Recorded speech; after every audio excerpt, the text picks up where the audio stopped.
കാർഷിക മേഖലയ്ക്ക് പുത്തനുണർവ് പകർന്ന് പത്തനംതിട്ട തോട്ടപ്പുഴശ്ശേരി ഗ്രാമപഞ്ചായത്തിന്റെ ഫ്രൂട്ട് ഗ്രാമം പദ്ധതി. മലയാളികൾ വിപണിയിൽ നിന്ന് വാങ്ങിക്കഴിക്കാൻ ആഗ്രഹിക്കുന്ന വിദേശ ഇനങ്ങൾ അടക്കമുള്ള പഴവർഗ്ഗങ്ങൾ ഉൽപ്പാദിപ്പിക്കുന്നുണ്ട് ഈ ഗ്രാമത്തിൽ, അതും ജൈവ കൃഷിയിലൂടെ.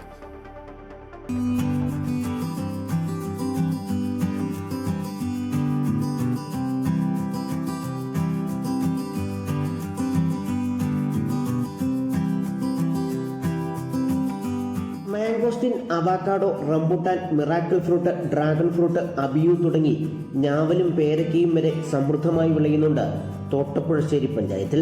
കൃഷി, വ്യവസായം, ടൂറിസം വകുപ്പുകളുമായും ത്രിതല പഞ്ചായത്തുകളുമായും ചേർന്ന് ആവിഷ്കരിച്ച ഫ്രൂട്ട് ഗ്രാമം എന്ന പദ്ധതി പൂർണ്ണ വിജയം എന്നു തന്നെ പറയാം. പ്രദേശത്തെ കർഷക സംഘത്തിന്റെ ആഭിമുഖ്യത്തിൽ അടുത്തിടെ 3 ദിവസം നീണ്ടുനിന്ന ഫ്രൂട്ട് ഫെസ്റ്റ് സംഘടിപ്പിച്ചിരുന്നു. ഈ ഫെസ്റ്റിലൂടെ തങ്ങളുടെ വിളകൾ വിറ്റഴിക്കാൻ സാധിച്ചതിന്റെ സന്തോഷത്തിലാണ് കർഷകർ. ഈ പ്രാവശ്യം നമ്മൾ ഫ്രൂട്ട് ഫെസ്റ്റ് കണ്ടക്ട് ചെയ്തു. ഫ്രൂട്ട് ഫെസ്റ്റിന് നല്ല രീതിയിൽ കച്ചവടമായിട്ടുണ്ട്. പഞ്ചായത്ത് ഭാഗത്ത് ഇപ്പോൾ നമ്മൾ നിലവിൽ ചെയ്തുകൊണ്ടിരിക്കുന്നതും ചെയ്യാൻ താല്പര്യമുള്ളതുമായ 130 കർഷകരെ ചേർത്തുകൊണ്ട് ഒരു ക്ലസ്റ്റർ ഫോർമേഷനാണ് നമ്മൾ കൃഷി വകുപ്പിൻ്റെ അണ്ടറിലും പഞ്ചായത്ത് അണ്ടറിലുമായിട്ട് ചെയ്യുന്നത്.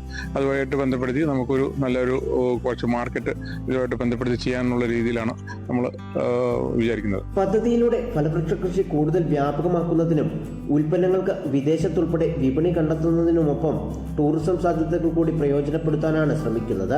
ഒരുപക്ഷെ ഇന്ന് തോട്ടപ്പുഴശ്ശേരി പോലുള്ള മേഖലയിൽ ധാരാളം ടൂറിസം സാധ്യതകളുള്ള പ്രദേശമാണ്. കൃഷിക്ക് വളരെ പ്രാമുഖ്യമുള്ള പ്രദേശമാണ്.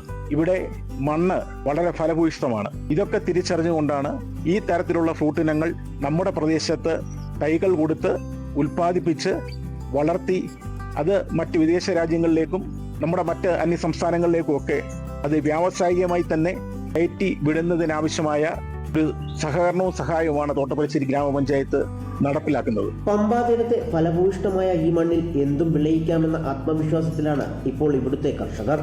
ഫ്രൂട്ട് ഗ്രാമം പദ്ധതി സംസ്ഥാനത്ത് തന്നെ മാതൃകയാക്കാവുന്നതാണെന്നും ഇവർ തെളിയിക്കുന്നു. അമൃത ന്യൂസ്, പത്തനംതിട്ട.